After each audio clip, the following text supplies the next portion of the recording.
রাধে রাধে, নমস্কার বন্ধুরা। আরও একটি নতুন ভিডিওতে আপনাদের সকলকে স্বাগত জানাই। কেমন আছেন সবাই? আশা করি সবাই ভালো আছেন, সুস্থ আছেন। তো আজ রবিবার, এখন বাজে সকাল 10টার মতো। তো আজকে আমি আর আমার হাজব্যান্ড আমরা দুজনে মিলেই চলে এসেছি গোবর্ধনে। তো আজ হচ্ছে গোবর্ধনে শ্রীল সিদ্ধ কৃষ্ণদাস বাবার তিরোভাব মহোৎসব। তো আজকের এই দিনটাতেই সিদ্ধ বাবা নিত্যলীলায় প্রবেশ করেছেন। তো সেই উপলক্ষেই আজকে ধুমধাম করে সিদ্ধ বাবার তিরোভাব মহোৎসব পালন করা হয়। তো এই জন্য আজকে আমরা সিদ্ধ বাবার উৎসবে যোগদান করার জন্য চলে এসেছি। তো আমরা বাড়ি থেকে মালা আনিনি, কারণ এই সিদ্ধ বাবার মন্দিরের কাছে মালা কিনতে পাওয়া যায়। তাই সিদ্ধ বাবার গলায় অর্পণ করার জন্য আমাদের দুজনের জন্য দুটো মালা নিয়ে নিলাম। তো এখন আমরা মন্দিরের কাছে চলে এলাম।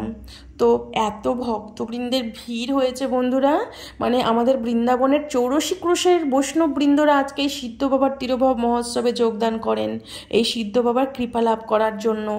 তো যাই হোক, আমরা মন্দিরে চলে এসেছি। মানে এত ভিড়, মানে আমি ঠিকমতো মানে ভিডিও করতে পারছি না। তো যতটুকু করার চেষ্টা করেছি তোমাদেরকে দেখানোর জন্য। তো খুব অসুবিধে হচ্ছিল ভিডিও করতে, তবু করেছি যাতে একটু হলেও তোমাদেরকে দর্শন করাতে পারি। তো আমরা প্রতি বছর এই সিদ্ধ বাবার উৎসবে তিরোভাব মহোৎসবে আসি যাতে সিদ্ধ বাবার কৃপা লাভ করতে পারি। তো যাই হোক, আমরা মন্দিরের কাছে চলে এসেছি।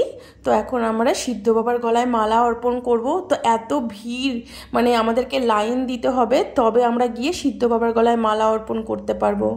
তো এই স্থানটি হচ্ছে সিদ্ধ বাবার সমাধি মন্দির। এই স্থানটিতেই সিদ্ধ বাবা এখানেই ছোটবেলা থেকে ভজন করেছেন। তিনি বাল্য ব্রহ্মচারী ছিলেন। তো এখানেই তিনি ছোটবেলা থেকে ভজন করে এখানেই তিনি রাধারানীর দর্শন লাভ করেছেন। এখানেই তিনি সাধনায় সিদ্ধি লাভ করার পরে এখানে বসে বসে এই রাগানুগা মার্গের সমস্ত গ্রন্থ তিনি এখানেই লিখেছেন রাধারানীর আদেশে। তিনি ললিতা সখী দর্শন পেয়েছেন, তিনি সনাতন গোস্বামী পাদে দর্শন পেয়েছেন এই স্থানটিতেই। তো এই স্থানটিতেই সিদ্ধ বাবা নিত্যলীলায় প্রবেশ করেছেন, এখানেই তিনি দেহ রেখেছেন। তারপরে এই স্থানটিতে সিদ্ধ বাবার সমাধি মন্দির তৈরি করা হয়। তো এই স্থানটিতে নিত্য সিদ্ধ বাবার সমাধি মন্দিরে সেবা পুজো চলে। তো আমরা যখনই সময় পাই তখনই এই সিদ্ধ বাবার মন্দিরে এসে সিদ্ধ বাবাকে প্রণাম দণ্ডবত করে সিদ্ধ বাবার সমাধি মন্দির পরিক্রমা করে এখানে সিদ্ধ বাবার কাছে প্রার্থনা করি যাতে সিদ্ধ বাবার কৃপা লাভ হয়। তো দেখো, আমরা যে মালা নিয়ে এসেছিলাম সেই মালা সিদ্ধ বাবাকে গলায় পরিয়ে দিলাম। পরিয়ে এখন সিদ্ধ বাবার সমাধি মন্দির 4 বার পরিক্রমা লাগাবো। তো সিদ্ধ বাবার সমাধি মন্দির কিন্তু 4 বার করেই পরিক্রমা লাগাতে হয়। পরিক্রমা লাগিয়ে এখানে দণ্ডবত করব। তো এত ভিড়, মানে ভিড়ের জন্য ঠিকমতো মানে দণ্ডবতও করতে পারছি না। তো এত ভক্তবৃন্দের সমাগম হয়েছে আজকে। তো প্রত্যেক বছর এই দিনটার জন্য আমরা অপেক্ষা করে থাকি এই সিদ্ধ বাবার কৃপা লাভ করার জন্য। তো আজকে বৃন্দাবনের 84 ক্রোশের বৈষ্ণববৃন্দ সব একত্রিত হয়েছেন আজকের এই তিরোভাব মহোৎসবে।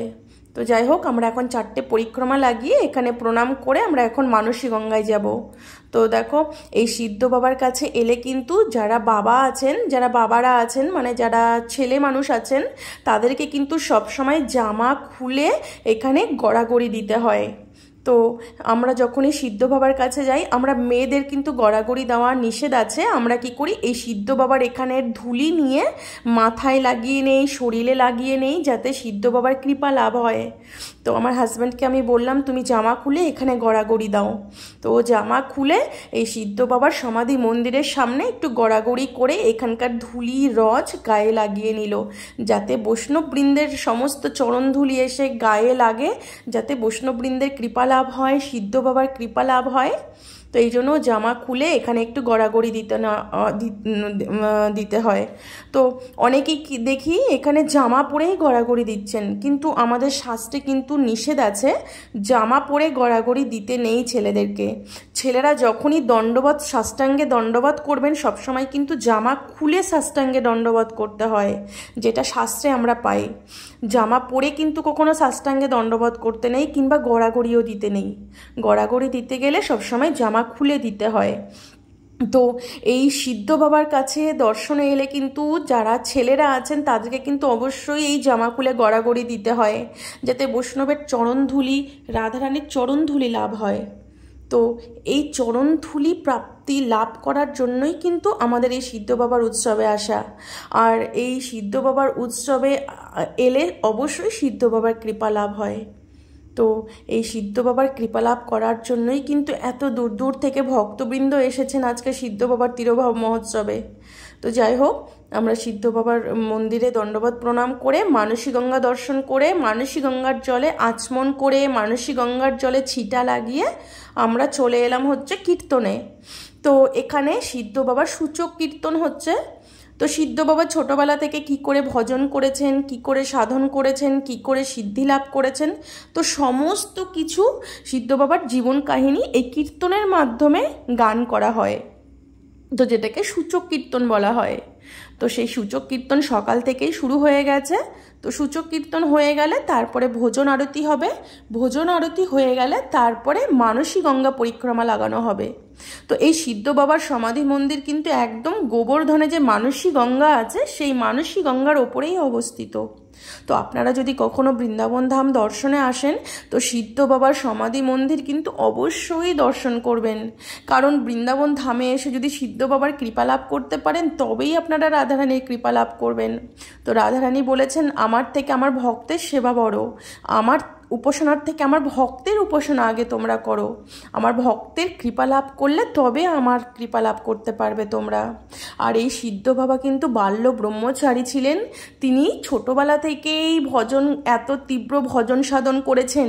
এই স্থানে বসেই, এই মানসী গঙ্গার তীরে বসেই তিনি ভজন সাধন করেছেন, এখানেই তিনি রাধারানীর দর্শন লাভ করেছেন, এখানেই বসে তিনি গ্রন্থ লিখেছেন এই স্থানটিতেই। তো আমাদের যখনই বৃন্দাবন ধামে আমরা দর্শনে আসবো তখনই কিন্তু অবশ্যই এই স্থানটি আগে দর্শন করব, কারণ সেই সিদ্ধ বাবার কৃপা লাভ করলে তবে কিন্তু আপনি রাধারানীর কৃপা লাভ করবেন। তো দেখো, আমরা সূচক কীর্তনে এখানে একটু দর্শন প্রণাম দণ্ডবত করে আমরা এখন বাইরে এলাম, কারণ ভিতরে একটুও বসার জায়গা নেই আর এত ভিড়, তো এই কারণে আমরা বাইরে এলাম। তো এখন কিন্তু আমাদের এখানে বসে যেতে হবে প্রসাদ পাওয়ার জন্য, কারণ পরে একটু লেট হয়ে গেলে কিন্তু তাহলে এত ভিড় হবে, আমরা কিন্তু আর বসার জায়গা পাবো না। তো দেখো, ভক্তবৃন্দরা অলরেডি বসে গেছে প্রসাদ পাওয়ার জন্য, কারণ পরে আর প্রসাদ পাওয়ার জন্য বসার জায়গা পাওয়া যায় না, এমন অবস্থা হয়। দেখো, এদিকে তোমার সূচক কীর্তন শেষ হয়ে গেছে, ভোজন আরতি হয়ে গেছে, তো এখন মানসী গঙ্গা পরিক্রমা বেরোনো হয়েছে। তো মানসী গঙ্গা পরিক্রমা হয়ে গেলে তারপরে এসে বাবাজিরা প্রসাদ পাওয়া শুরু করবেন। তো বাবাজিরা আগে প্রসাদ পাবেন। আমাদের রাধাকুণ্ডের বৈষ্ণব সেবাতে একটা নিয়ম আছে, যারা সন্ন্যাসী ত্যাগী বাবাজি তারা আগে প্রসাদ পাবেন। তো তাদের প্রসাদ পাওয়া হয়ে গেলে তারপরে আমরা ভক্তবৃন্দরা প্রসাদ পাবো। তো বাবাজিদের জন্য বসার আলাদা আসন করা হয়েছে, ভিতরে বড় হলঘর আছে। তো এত হাজার হাজার ভক্তের সমাগম হয় এখানে, মানে এত ভক্তবৃন্দকে যে বসার জায়গা দেবে সে জায়গাটুকু নেই।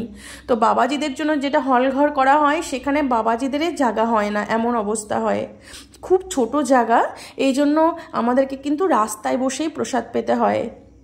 তো এই মাঝখান দিয়ে রাস্তা, দুপাশে ভক্তবৃন্দরা বসে এই রাস্তাতে এই ধুলো মাটিতে বসেই কিন্তু প্রসাদ পেয়ে সিদ্ধ বাবার কৃপা লাভ করতে হয়। এই জন্য বৃন্দাবনের 84 ক্রোশের বৈষ্ণববৃন্দরা আজকে সিদ্ধ বাবার উৎসবে যোগদান করেন, যাতে সিদ্ধ বাবার কৃপা লাভ করে ধন্য হতে পারেন। তো দেখো, প্রসাদ পাওয়া প্রায় কমপ্লিট হয়ে গেছে। তো লুচি দেয় এখানে, বুদি দেয়, লুচি, অন্ন, একটা পনির সবজি আর একটা সব সবজি দিয়ে একটা মিক্স সবজি, তো এরকম পদ করা হয়, তার সাথে হয়তো রসগোল্লা থাকে, তো এই ক্ষীর থাকে, মানে অনেক রকম কিছু করা হয়। তো যাই হোক, তো কিছু ভক্তবৃন্দের প্রসাদ পাওয়া হয়ে গেছে, বাবাজিদেরও প্রসাদ পাওয়া হয়ে গেছে। তো সবাই এখন প্রসাদ পেয়ে উঠে যাচ্ছেন, আবার যাদের প্রসাদ পাওয়া হয়নি তারা বসে বসে এখনও প্রসাদ পাচ্ছেন। তো প্রসাদ পেতে বসেছেন, ভক্তবৃন্দের কত লম্বা লাইন হয়ে গেছে দেখো, একদম রাস্তায় চলে গেছে, পুরো মেন যে বড় পাকা রাস্তা সেই রাস্তা পর্যন্ত ভক্তবৃন্দরা বসে প্রসাদ পাচ্ছেন। তো দেখো, এখানকার ব্রজবাসীদের প্রসাদের প্রতি কিন্তু এত ভক্তি, মাটিতে বসে এই ব্রজের রজে বসেই কিন্তু তারা প্রসাদ পাচ্ছেন। তো এই বৃন্দাবনের রজে বসে সিদ্ধ বাবার এই তিরোভাব মহোৎসবে প্রসাদ পাওয়াও কিন্তু ভাগ্যের দরকার হয়, সবার ভাগ্যে হয় না। যাদের গুরু কৃপা অগাধ, যাদের রাধারানীর কৃপা অগাধ, তারাই কিন্তু এইভাবে ব্রজের রজে বসে সিদ্ধ বাবার প্রসাদ পেতে পারেন। তো যাই হোক, আজকে হয়তো অনেক রাধারানীর গোপীনাথের কৃপা ছিল বলে আজকের এই দিনটিতে আমরা প্রতি বছর যোগদান করতে পারি। তো এই জন্যই এই সিদ্ধ বাবার উৎসবে আসা। তো আমাদের বৃন্দাবনের 4 জায়গায় 4 সিদ্ধ বাবা আছেন। মেন হচ্ছে আমাদের কাম্যবনের সিদ্ধ শ্রীল কৃষ্ণদাস বাবা, তারপরে রণবাড়ির সিদ্ধ শ্রীল কৃষ্ণদাস বাবা, গোবর্ধনের শ্রীল সিদ্ধ কৃষ্ণদাস বাবা, সূর্যকুণ্ডের সিদ্ধ মধুসূদন বাবা। এই 4 জায়গার 4 সিদ্ধ বাবা হচ্ছে আমাদের বৃন্দাবনের ফেমাস সিদ্ধ বাবা। তো এই সিদ্ধ বাবাদের তিরোভব মহোৎসব এইভাবে ধুমধাম করেই পালন করা হয়। তো প্রতি বছর আমরা প্রত্যেকটা সিদ্ধ বাবার উৎসবে যোগদান করি যাতে সিদ্ধ বাবার কৃপা লাভ হয়। তো যাই হোক বন্ধুরা, আমাদের কিন্তু প্রসাদ পাওয়া কমপ্লিট। তো এখন আমরা বৈষ্ণব সেবা দর্শন করছি, করে আমরা এখন বাড়ি ফিরে যাব। তো দেখো বন্ধুরা, রাস্তায় বসে বসে ভক্তবৃন্দরা প্রসাদ পাচ্ছেন। তো যাই হোক বন্ধুরা, আজকের মতো এখানেই শেষ করছি। সবাই ভালো থাকবেন, সুস্থ থাকবেন, আবার দেখা হবে পরের ভিডিওতে। রাধে রাধে।